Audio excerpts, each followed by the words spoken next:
my people, how are you doing? Hope you're having a fantastic damn day. Welcome back to another video on the channel. Of course, we are doing the Throwback Thursday, and this time it is the special one, the chosen one, Jose Mourinho's 2010 Inter Milan. I've decided to do a deep dive in how you can replicate and recreate that famous treble-winning sides tactics in the game FC24. Of course, if you do enjoy it, please hit that like button down below. Subscribe if you are new. That'd be fan-damn-tastic. Of course, every Thursday we do a throwback or two. So yes, if you don't mind, do all those things and we'll just get on perfectly. So let's hop on straight into it. Starting off with the formation, it's a 4-2-3-1 wide. There's no changes I've made to it whatsoever. You've got one goalkeeper, two centre-backs, two full-backs, two DMs, one attacking midfielder, two wider midfielders, and then of course one striker. So for the tactics under Jose Mourinho, this Inter Milan side implemented a very counter-attacking system. So of course, with the counter-attack, they were very compact at the back, very structurally sound on the defensive side of things, and then they would pick off the opposition with the counter. Those long balls over the top into the likes of Milito and Eto'o, and sometimes even Pandev, looking to try and break on the opposition, who would normally try and throw as many men forward to try and break down this very tough Inter Milan side. In fact, a bit of trivia, they conceded the less goals. They conceded the least goals in the Serie A that season that they won the treble, of course, and they also scored the most. I think it was like 6 or 7 more than their nearest opponent, which was Roma. So they were very clinical and very good in front of goal, even though their chances weren't always there for them. They would look to try and, like I say, pick off the opposition. So for the tactical vision set to counter-attack, it makes a lot of sense, and it goes hand in hand with how this team are going to try and play going forward. The defensive style, however, is set to pressure on heavy touch. Now, again, you're not going to look to try and be super aggressive with trying to win that ball back, opening up a lot of your defensive structure. It's going to be nice and compact at the back, wait for the opposition to make a mistake, and then you would send your forwards to try and pounce on those mistakes and then transition very quickly and effectively into the attacking line. The likes of Milito and Eto'o often making those runs in behind, and like I say, sometimes Pandev adding to that. With the team width set to 20, it does close down a lot of gaps and spaces between the lines, making it very hard and, well, hard for the opposition to try and break down this Inter Milan side. The depth is set to a mid to low block, you could say. Not allowing for much space in behind, not allowing for runners to get in behind the back line. And even if they did, you had the likes of Julio Cesar, who would quite efficiently sweep up and make sure that the danger was cleared. For the build-up play, of course, it goes hand in hand with the counter-attacking approach. It is set to long ball. More times not the likes of Wesley Schneider or even the likes of Cambiasso. Get them on the ball and have them play that long ball forward into the front line, whether it's Eto'o, Pandev, Milito. You want them making those runs, trying to exploit the opposition's back line.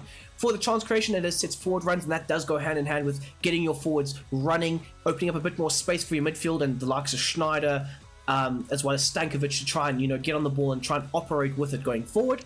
The width is set to 40, so trying to keep it nice and compact, nice and narrow going forward. It also does help the likes of your right wing, which would be Eto'o, essentially, trying to get him a bit more central, a bit more in the attacking line going forward.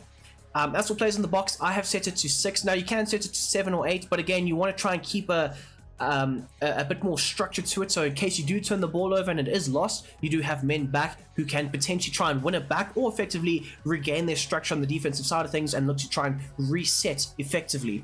As for corners and free kicks, as per always, I have set it to 4. Now, we'll start off at the back with Julio Cesar. In this case, it's Sommer, of course. He is set to come for crosses, of course, being very good and effective in the air, claiming those aerial crosses more times than not, if the likes of your backline were not capable of doing so, which they very much were. But again, you want him being set to aggressive, often alleviating the pressure on it. Him being a sweeper keeper, of course, you aren't playing the highest of lines, but he was very effective and decent with the ball at his feet, being able to pass out from the back, find those long balls into the front line at times. So you do want him to have a bit more edge to him, a bit more of a modernized goalkeeper approach. Of course, Julio Cesar. Moving on into the back line, we've got, of course, the likes of Walter Samuels on the left-hand side, as well as Lucio on the right-hand side. I haven't really changed anything about them. Of course, very structurally sound, super conservative with it, so if you want, your interceptions can be set to conservative, although I like to try and keep things a bit more normal, as I feel it's a bit rough to try and, tweak things that don't really need to be tweaked. Moving on into our fullbacks now, both of them have slightly different roles. So we'll start off on the right hand side with Maicon, who is a bit more of the bombing on forward, often trying to take up that right midfield position at times, whipping in those crosses, because of course the likes of Eto would drift inside and take up a bit more of a striker role. So you are trying to compensate, and the likes of Maicon was very good at doing so. So for his tactics, his personal instructions going forward, he's set to join the attack and overlap, creating a lot of the width down the right hand side. And then finally, his defensive positioning, God, tongue twister right there, is set to stick to position. You don't really want him doing too much about it, as well as the interceptions is set to normal. Again, you don't really want him being too aggressive, stepping out of position. This Jose Mourinho side is all about structural integrity of the back line, of the midfield, making sure you're not stepping out of position and exploiting your own team at times. Onto the left-hand side now, DeMarco, taking up the role of Zanetti, of course, the captain. I'm pretty sure he was the captain. I might be wrong. Anyway, let me know down below. I'm pretty sure he was the captain. But nonetheless, he is not going to be the marauding fullback just like the likes of Maicon. So he is a bit more structured, looking to try and stay back, hold the back line width at times, also looking to try and invert, take up a bit more of a central defensive role at times, making sure it's very hard for the opposition to try and attack down this left-hand flank, if they were to attack down the left-hand flank, of course. And then, of course, defensive positioning, also stick to position. Again, structural integrity is a must. Into the midfield now, we've got the likes of Stankovic and, of course, Cambiasso. Now, we'll start off with Cambiasso. He is set to tight mark. Now, like I say, in one of the videos I did last week, I have been trying it out, and it seems to be a bit more effective than what it was in FIFA 23. So tight mark is essential. Often Mourinho's side of this era, at least, they would try and, go man-to-man in certain moments. So more or less tight marking does set up that man-to-man approach where they will look to try and take out the opposition's number 10 or one of their adventurous number 8 at times, and as well as Stankovic will also look to try and do this. But as for the likes of Cambiasso, he's set to stay back while attacking, often looking to try and sweep up in front of that back line where applicable. Aggressive interceptions are set to be on, making it very hard for the opposition to try and play through those central areas because you have a busy B trying to break up the play.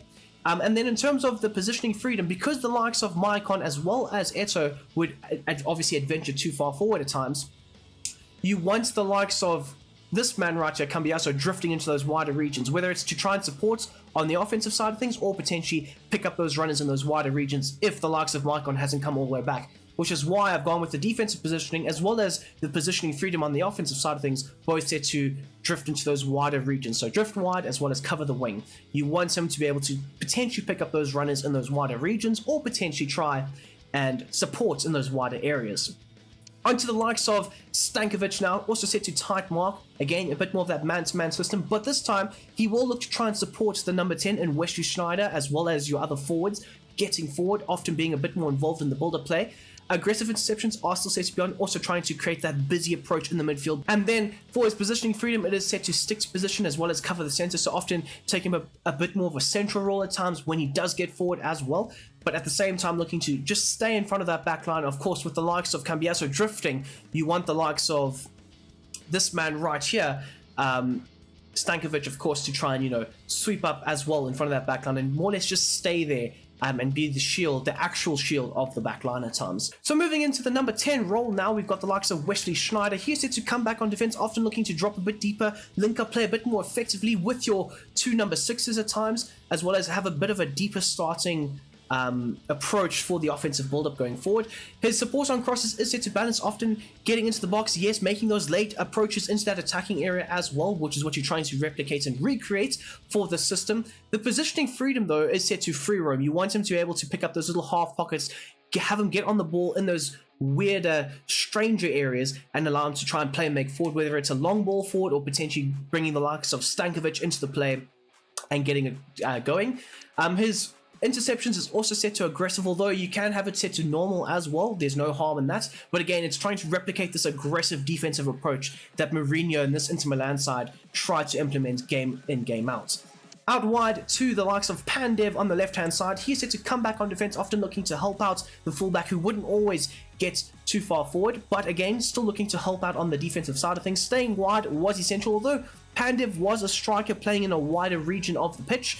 He was very effective with holding the width of that attacking left-hand side.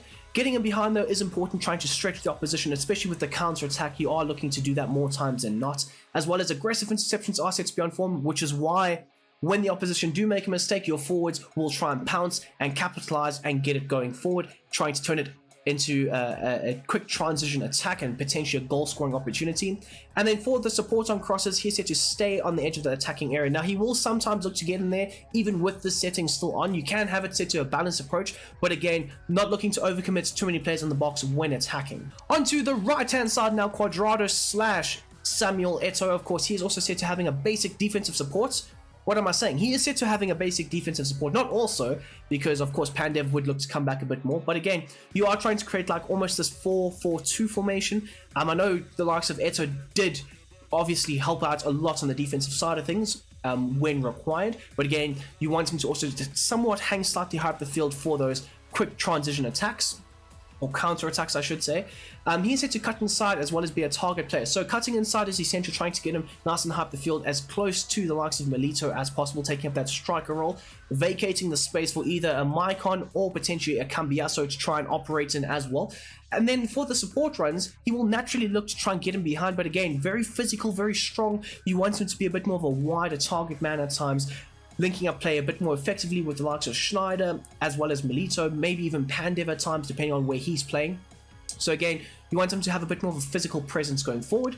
And then as for the interceptions, it's set to normal. You don't really want to overwork him too much on the defensive side of things, as well as the support on crosses, and this goes hand in hand with trying to get him nice and central. You want him getting into the box, attacking those crosses when they are whipped in from that left-hand flank, potentially from Pandev, or maybe even a Stankovic if need be or required. And then finally, we have got the big man himself, Milito, of course, a fox in the box at times, looking to try and pounce on any mistakes that the opposition made. So him staying central is essential. You don't really want him drifting wide, running the channels or anything like that. Of course, at this point, I don't know how old he was, but he was up there in age. So, you know, he was an aging star, so you didn't really want to overwork him too much. Getting him behind though, using his pace to try and exploit the opposition. More times not, with the counter-attacking systems, you will be looking for pace on the break. And of course, in EAFC 24, pace is quite effective.